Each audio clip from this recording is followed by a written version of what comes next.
Losing stubborn body fat and getting into really, really good shape can sometimes seem like a pretty daunting and confusing task, particularly if it's not something you ever really looked into before or if you're struggling to get your head around it. Low carb diets, HIIT sessions, weight sessions, juice cleanses, where the fuck do we start? The internet can be a blessing and a disguise in that way. Information is so readily available to us, but it's completely disorganized and totally unrated. How are we supposed to know what's good information and that's what's actually going to provide us with value? And how do we know what's absolute rubbish that's going to do no good for us whatsoever? It can be tricky, but luckily, losing body fat really is not that complicated whatsoever.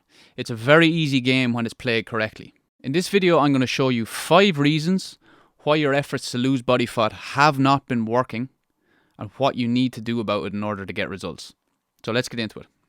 Okay, so the number one reason why you're struggling to lose body fat is that you're not in a caloric deficit, despite what you may think. Now, the number one key fundamental to losing weight, whether that's losing lean tissue, which we don't want to do, or losing body fat, is to be in a calorie deficit, which essentially means burning more energy on a daily basis than you are consuming on a daily basis. If you have no deficit, you have no weight loss. Now, there can be a number of different reasons why you may think you're in a caloric deficit, but you might not actually be in a caloric deficit at all. I have a couple of reasons written in front of me here, and I'm just going to go through them and expand upon them as I go. So the first one, maybe you've never tracked your food before, so you don't know where to start. If you've just been going through life and you've never really been into bodybuilding or athletics or anything like that, so you've never really tracked your nutrition, weighing out portions of foods and stuff, it can be a totally new thing for you and a totally daunting task. You might have absolutely no idea what you're doing. So perhaps you don't know where to start at all. The next reason why you may not be in a caloric deficit, despite the fact that you think you are, is that you could be living and dying by the BMR calculators, the calorie predictors for your age, your gender, and your body size, instead of responding to the feedback that your body is actually giving to you. The main way that we tend to get an initial estimate of what your body's going to burn on a daily basis in terms of calories is that we go online and we look at a basal metabolic rate calculator. We input our activity levels and stuff like this, and we get a kind of an estimation of like, okay, so you're, let's say, a 27-year-old male, you're 80 kg and you're 6'1". You walk this amount of steps per day and you do this amount of training sessions per day. Therefore, the prediction is that you will burn whatever amount of calories, let's say 2,500 calories. Now, that's not going to be accurate. It's going to be relatively close, probably, to where you really are, but it's definitely not going to be 100% accurate.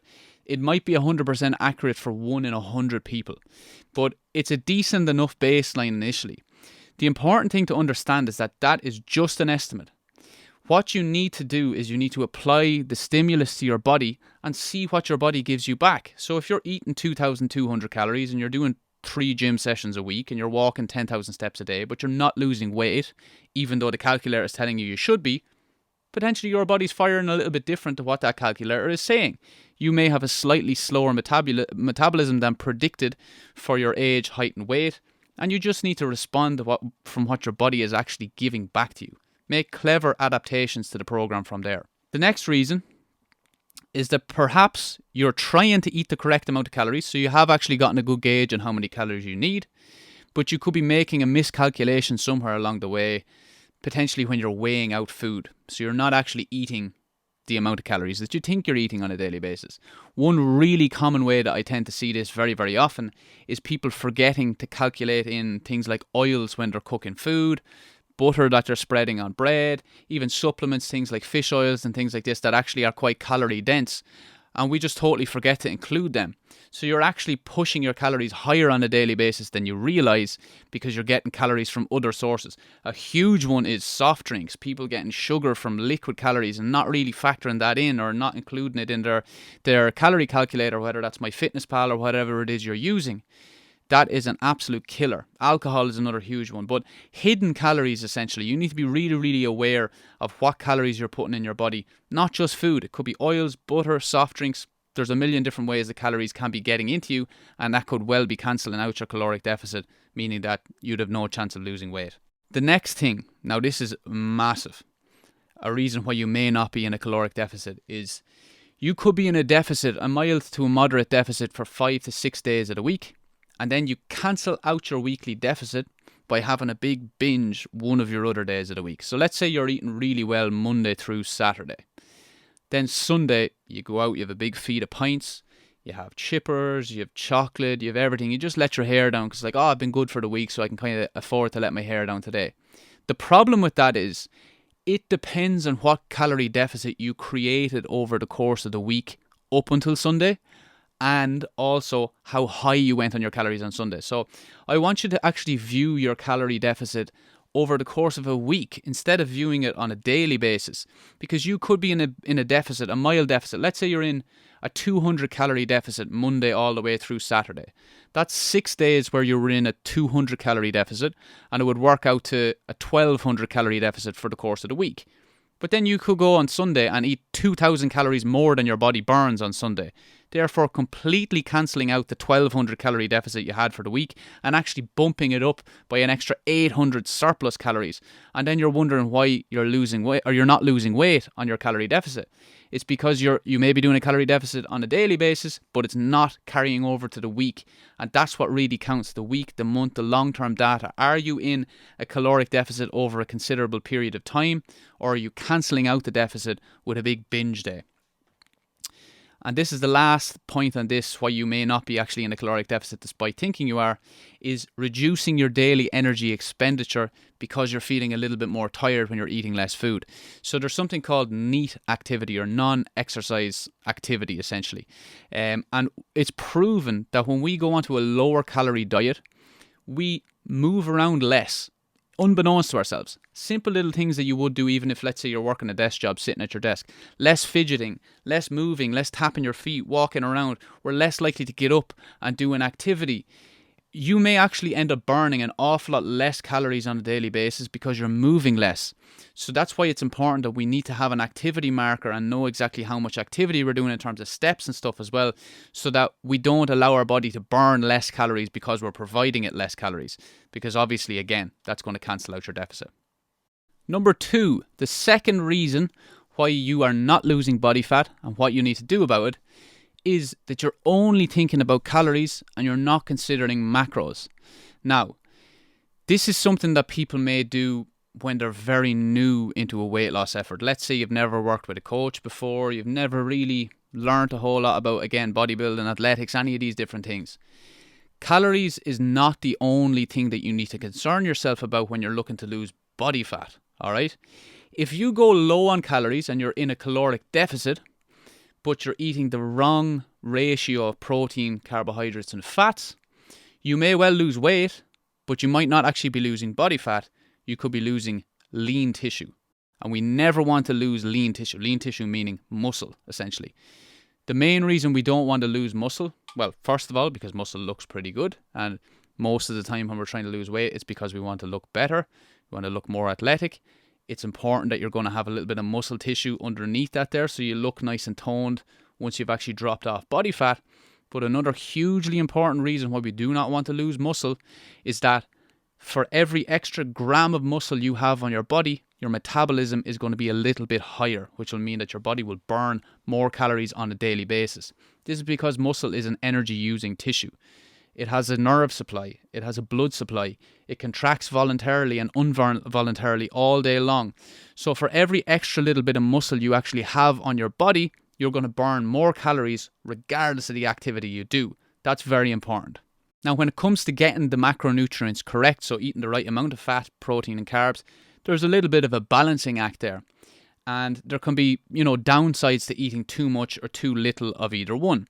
So if you go too high on the amount of fat you're eating on a daily basis, potentially you're going to push your calories a little bit too high, because obviously there's a lot of calories in a gram of fat. There's 9 calories in a gram of fat in comparison to a gram of protein has 4 calories, a gram of carbs has 4 calories. So if you eat a high amount of fat, potentially you're going to go quite high on your calories without realizing it. But if you eat a really low amount of fat, you're going to be absolutely starving. Fat is much more satiating in terms of macronutrients, so it keeps you fuller for longer than carbohydrates do. This is not a good thing. If you go really, really low on your fat intake on a daily basis, you're going to probably suffer from really, really big spikes and crashes in your blood sugars, because you'll probably be replacing the fat with just carbohydrates. You're going to go through periods of extreme hunger and probably fatigue, and it's probably going to feed into you slipping up and binge eating a little bit more often, eating sugars and stuff that you shouldn't be, because you're trying to boost your energy levels up. If you go too low on your protein intake, obviously your body's not really going to be too good at hanging on to the muscle tissue that's there, and definitely not good at building new muscle tissue, because it needs that protein intake in order to develop that new muscle tissue. So it's very important that we keep the protein high. The other thing with protein as well is that it's also extremely satiating. It keeps us feeling fuller for longer. So if we go higher on protein, we're going to be less hungry in our caloric deficit. If you go too high on your carbohydrate intake, potentially again you'll go over on your calories. But if you go too low on your carbohydrate intake, you're probably going to find that your gym sessions are not feeling too good. You don't have a whole lot of strength in the gym. You might not be able to move the same weight that you normally could. Therefore, again, muscle tissue is going to suffer. So it's important to get the balancing act right. Generally speaking, we look to kind of try and keep protein somewhere in the range of 2.2 grams per kilo of body weight. Now, if you're starting from a position where you do not eat a whole lot of protein at all, you probably will have to bump that up incrementally. But that's usually a good little sweet spot for us to get to. And we work around everything else from there. So we'll essentially input your grams of protein, multiply that by 4 in order to know how many calories it is, because there's 4 calories in a gram of protein, and we'll kind of reverse engineer the rest of the fats and the carbs around that to make sure that we're not going over on calories, and that we're kind of getting a nice little balance of macronutrients. Reason number 3, you're doing tons of cardio and you're doing no weight training. Now, again, this is important to understand that we're talking about fat loss, not just weight loss. So cardio, obviously, it's a great way of putting us into a little bit more of a caloric deficit over the course of the week. The more cardio you do, you're going to burn a couple of extra calories and stuff like that. Therefore, it makes it much easier to be essentially burning more energy than you're consuming on a daily basis. But the problem with doing tons and tons of cardio and doing no weight training is that you're not telling your body to either build muscle tissue or to hang on to muscle tissue that's there. You have to think about your training as a conversation with your body. You essentially ask the body a question and it gives you an answer. So you force your body to lift a ton of weight, doing your weight sessions in the gym. Your body kind of has an intelligence to it and says, we're going to have to build a bit of muscle tissue here. We keep getting subjected to this weight training session. So we need to build strength. We need to hang on to whatever muscle's there. We have to prioritize keeping that. So if we're in a caloric deficit, let's not burn up muscle tissue for calories. Let's burn up fat instead. But if you don't do any weight training and you don't do any resistance training and you just do cardio, your body is going to really understand that it doesn't need all the muscle tissue that's there. And therefore, when you go into a caloric deficit, your body doesn't really discriminate that much between either muscle tissue or fat tissue or glycogen stores. It just pulls from everywhere, and it'll break down tissue from your glutes, your biceps, your chest. It'll break down body fat. It'll break down everything. If we are applying the right weight training stimulus throughout the week and we have all the other things in check, we have our macros on point and our caloric deficit is right, then what we're going to basically allow our body to do is to burn up the body fat that we don't want, but hang on to the muscle tissue that's there. I do want to point out that cardio is a fantastic tool to utilize when it's used correctly, but if you use it wrong, it's detrimental to your physique. So cardio, I am not of the opinion that you need to avoid all cardio. Cardio is a great thing, particularly because it allows us to be able to eat a little bit more food while still being in a caloric deficit, which is obviously good because it allows us to get more nutrients. A low calorie diet is a low nutrient diet, but it needs to be used intelligently. And if you're really looking for body composition results, so dropping off body fat and hanging onto the muscle tissue that's there, I prioritize the weight training sessions and we work the cardio in as a tool to put you into a deficit. That's all. Reason number 4, your activity levels outside of training are too low or too inconsistent. Now, if your activity levels outside of training are too low, this obviously reduces the amount of calories that you're burning on a daily basis, which makes it tricky to get into that caloric deficit that we're talking about. And it also means that in order to be in a caloric deficit, you're probably going to have to pull the food pretty low, which isn't the best thing in the world, as we just discussed. The less food you eat, the less opportunity you're getting to, consume vital nutrients for muscle repair, but every other system in your body, your nervous system, your immune system, everything. You need vitamins, minerals, all this sort of stuff. You know all this. So the more food we're able to eat while being in a caloric deficit, the better. That means that we need to be able to be sure that our activity levels outside of the gym are relatively high. Well, not crazy high, but relatively high. And consistent is the important thing. Now, a good way of tracking them is your step count. We hear this thing all the time of 10,000 steps every day. I don't want you to fall into the trap of the 10,000 step thing. 10,000 step is just a number that some Japanese guy who created the pedometer that goes on your wrist just essentially pulled out of his arse a couple of years ago. There's nothing to do with the health benefit of 10,000 steps. There's nothing to say that 10,000 steps is better than 9,000 steps or is better than 12,000 steps. It's all relative. Now, what I want you to do is, just like we were talking before, you assess what's occurring in your body with what stimulus you're putting on it. So let's say you were eating 2,200 calories and you were doing 10,000 steps every day and you were losing weight. Great. Continue on doing that until you stop losing weight. At that point then, you might push the steps to 12,000 every day. There's nothing wrong with doing 12,000 steps every day. It's no worse than doing 10,000. If you have the time to do it, great. And you're probably going to see the fat loss continue on. The reason it's important to keep it consistent is because if you can keep it consistent for the week, this will give you reliable feedback and information which will let you know if you need to either increase food or increase steps or reduce food in the coming week in order to push the deficit on. If you're doing 10,000 steps one day, 2,000 steps the next, it becomes very, very difficult to know what you actually did over the course of the week and whether or not we need to drop food. You need consistent data coming back, or as consistent as it can be, Obviously, there's going to be some days where maybe you can't get the steps in. It's not going to be the end of the world.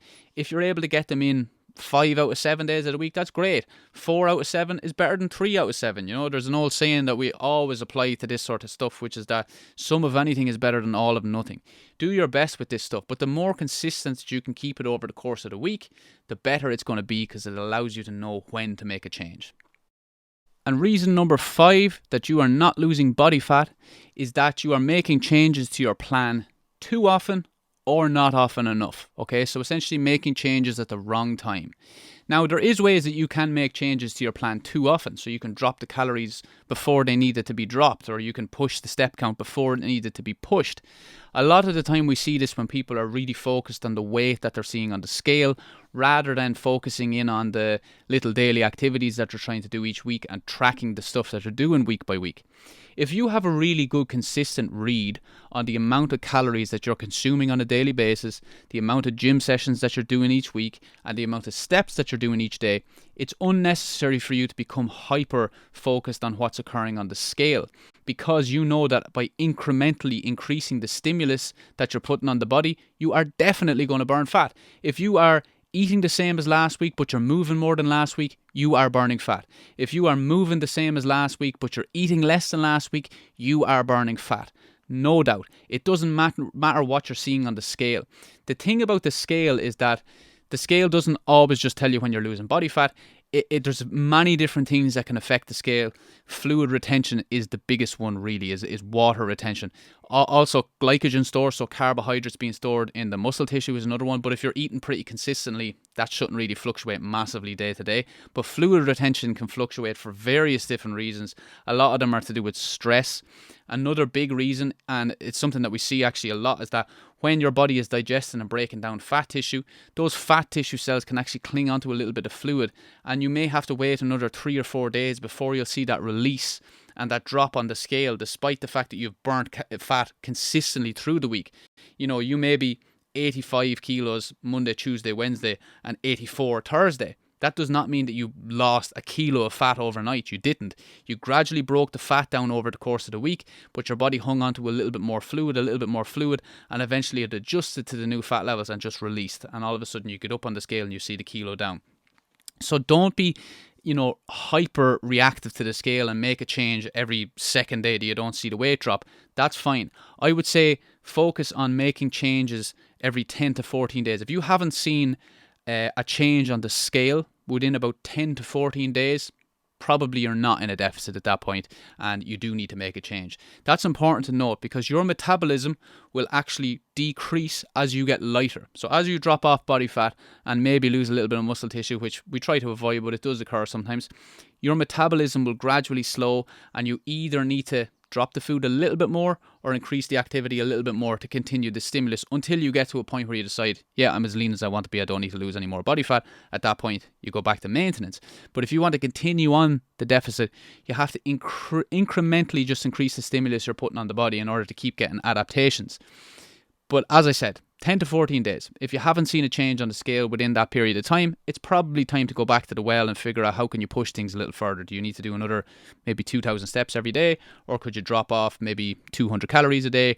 Whatever it is you're going to do. Maybe you might drop carbs on rest days and keep them high on training days or whatever. That'll be up to you and your coach. But it's important to note you don't need to make a change every 2 or 3 days. Allow the body to do what it does over the course of about 10 to 14 days, then go in and make the change.